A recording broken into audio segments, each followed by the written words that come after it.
You know, when I was young, the jocks, they would look down upon people who liked Harry Potter.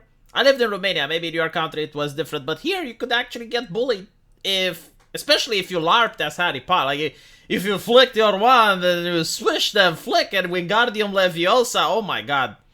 Like, that was radioactive for women. There was also a lot of Christians that considered the game to be satanic. I heard that was more of a thing in the United States.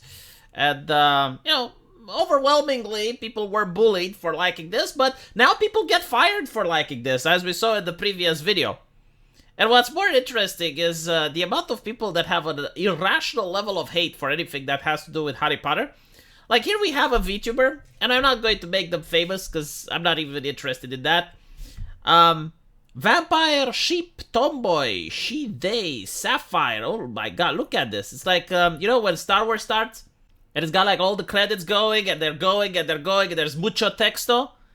It's kind of like seeing the bio of some of these people on Twitter that do not appreciate the new game Hogwarts. And apparently they're encouraging people to add tags. Villain protagonist. Capitalism. I mean, oh my god, why would you want to buy a game that has capitalism? I mean, you want to buy a game from an Islamic country, right? From a theocracy. From the Soviet Union. I heard they produce really great games. Genocide Simulator. Oh my god. So the Genocide Simulator, I'm not even kidding. This is like, it's because J.K. Rowling misgenders trans people and you genocide. It's kind of like, look, if you don't believe in God, it's like genociding Christians. You need to think about it, right? Because you're invalidating the way of life of a Christian.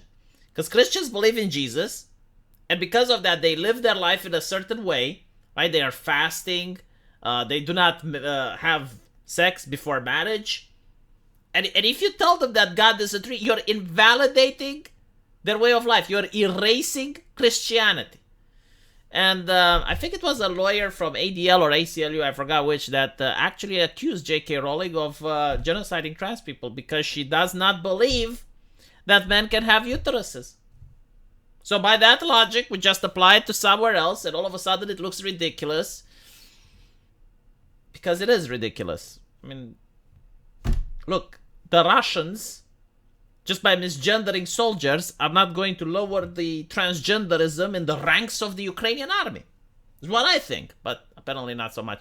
So anyway, the game has really great reviews because, believe it or not, the game actually looks good. I saw the trailers, I'm impressed. But more importantly, there are people who dislike it. And there is something called hate buying, which is what the wokes are trying to do, right? Like they will say, oh, look, this movie promotes feminism. Oh, our actor, which happens to be a woman, is getting criticized online and she had to close her Twitter. You want to stand for women, right? So you hate misogynists. Well, if you hate misogynists, go buy our movie. Unfortunately, this type of marketing doesn't work. However, the type of marketing where it's like social justice activists do not like this game, actually that does work. For some reason, I don't know why. But the market is deciding. So people, yes, it's like it has capitalism in Hogwarts. A lot of people want to buy it. Genocide Simulator, like it's a video game, right? Like even if it was true, who cared? I mean, you can play Red Alert, you can play Total War. There's a lot of games where Civ.